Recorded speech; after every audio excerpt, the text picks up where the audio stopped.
Bienvenue sur cette chaîne dédiée à l'histoire et au patrimoine. À chaque vidéo, je vous invite à découvrir, à analyser, mais aussi à tenter de résoudre les grandes questions de notre histoire. Afin de m'aider, n'hésitez pas à vous abonner, à aimer la vidéo, à écrire en commentaire vos questions, mais aussi vous pouvez me suivre sur Instagram, le lien est en description. Je vous invite à rencontrer Philippe IV le Bel, surnommé ainsi car il fut jugé à son époque comme d'une rare beauté. Mais comme vous allez pouvoir le voir, cette magnificence cache une main de fer dans un gant de velours. En effet, Philippe IV ne va pas hésiter, afin d'affirmer son pouvoir, à marquer le royaume de France par le feu et par le sang. Philippe naquit en avril 1268 au château de Fontainebleau. Roi à la mort de son père, Philippe III le Hardi, le nouveau souverain et le 11e Capétien à régner sur le trône de France et est de noble ascendance. En effet, il est le petit-fils de Saint-Louis. Marié en 1284 à Jeanne de Navarre, il aura 4 enfants, dont 3 garçons qui deviendront tous rois de France. Louis X le Hutin, Philippe V le Long et Charles IV le Bel. Sous le règne de Philippe IV, le royaume de France va atteindre son apogée médiéval en devenant la première puissance démographique de l'Europe, en connaissant une prospérité économique et avec un pouvoir royal centralisé et renforcé. Mais afin d'arriver à ces résultats, de nombreuses affaires et crises demandèrent à être résolues par Philippe IV. Parmi ces dernières, eut lieu la fameuse affaire des Templiers. L'ordre du Temple, fondé en 1129, agissait afin de garantir la protection des pèlerins jusqu'en Terre Sainte. Pour cela, en plus d'une aide militaire, il fournissait des lettres de change aux pèlerins. Ces derniers, en partant d'Europe, donnaient en effet aux Templiers des biens mobiliers ou immobiliers, en échange d'une lettre qui, remise aux Templiers en Terre Sainte, leur rendait la valeur de ce qu'ils avaient donné en Europe. Cette méthode permettait de ne pas avoir à transporter de grandes quantités d'or lors du voyage, et diminuer ainsi le risque de se le faire voler.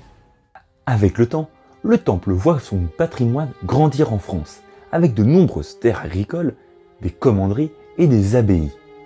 Il devenait ainsi un État dans l'État, non soumis au roi de France, mais au pape de Rome. Philippe IV, voyant le Temple comme un obstacle à sa puissance, mais aussi comme un détenteur de grandes richesses sur lequel il n'avait aucun droit, va décider de fomenter une machination afin de récupérer tous les biens des Templiers. Avec le soutien acheté de la papauté, le roi de France fait accuser et arrêter tous les Templiers pour vol, hérésie, sodomie et apostasie, et fait saisir leurs richesses au nom de la couronne. Réussissant à obtenir de faux témoignages par la torture, ils ordonnent, en mars 1314, l'exécution du maître du Temple, Jacques de Molay. Ce dernier, selon la légende des rois maudits de Maurice d'Orion, aurait déclaré parmi les flammes du bûcher: Honte! Honte!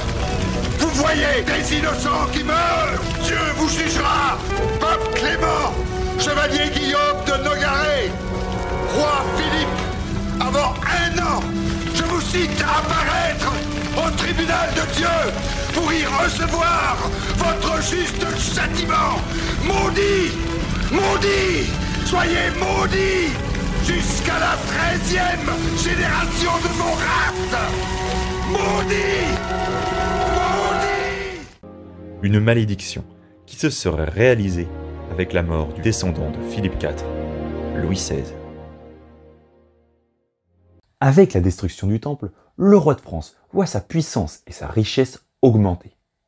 Mais Philippe IV se fait aussi aider par de nombreux conseillers. Ces derniers ne doivent plus leur place au nom de leur titre nobiliaire, mais bien pour leurs véritables compétences dans certains domaines. Nous pouvons citer Guillaume de Nogaret, qui grâce à ses connaissances juridiques aidera le roi à consolider son pouvoir et à remplir les caisses de l'État. Ainsi, Philippe va même jusqu'à expulser les Juifs du royaume en les spoliant de leurs biens. Ces actes le feront surnommer par la postérité comme le roi de fer. Mais cette cruauté politique permet au roi de France de centraliser son pouvoir et de remplacer la France féodale en une monarchie presque absolue, où le pouvoir du roi s'impose à tous. Grâce à lui, la Champagne et la ville de Lille et de Lyon seront rattachées au royaume. Mais un dernier scandale va toucher la royauté. L'affaire de la tour de Nesle. En 1314, la fille du roi, Isabelle de France, découvre et fait connaître à tous l'adultère commis par les épouses de ses frères et futurs rois. En effet, les deux belles-sœurs, Marguerite et Blanche de Bourgogne, se retrouvaient dans la vieille tour de Nesle, à Paris, afin de coucher avec deux chevaliers, les frères d'Aunay. Arrêtés, les deux amants sont exécutés, et les brus du roi sont enfermés dans des couvents. Mais malheureusement, le mal est déjà fait.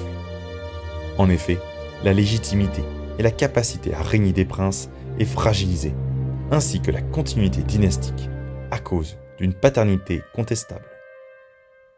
Pour le vieux roi Philippe, c'est une épreuve de trop.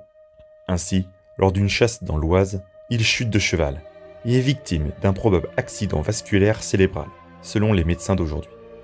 Mais les savants médiévaux, ne connaissant point le mal dont est atteint le roi, le transportent à Fontainebleau où, le 29 novembre 1314, Philippe IV le Bel rendit l'âme. Enterré à la basilique Saint-Denis de Paris, le roi sera mort moins d'1 an après la malédiction jetée par Jacques de Molay sur le bûcher. Chose incroyable, si seulement la malédiction des Templiers était vraie. En mourant, Philippe IV laisse à la France un État moderne et renforcé. Mais il ne verra pas la fin de la dynastie des Capétiens directe, achevée par ses enfants, et menant à la terrible guerre de 100 ans. Mais ceci est une autre histoire. Je vous remercie pour votre attention et pour votre fidélité. Et je vous donne rendez-vous pour une prochaine vidéo. En attendant, je vous dis à très bientôt.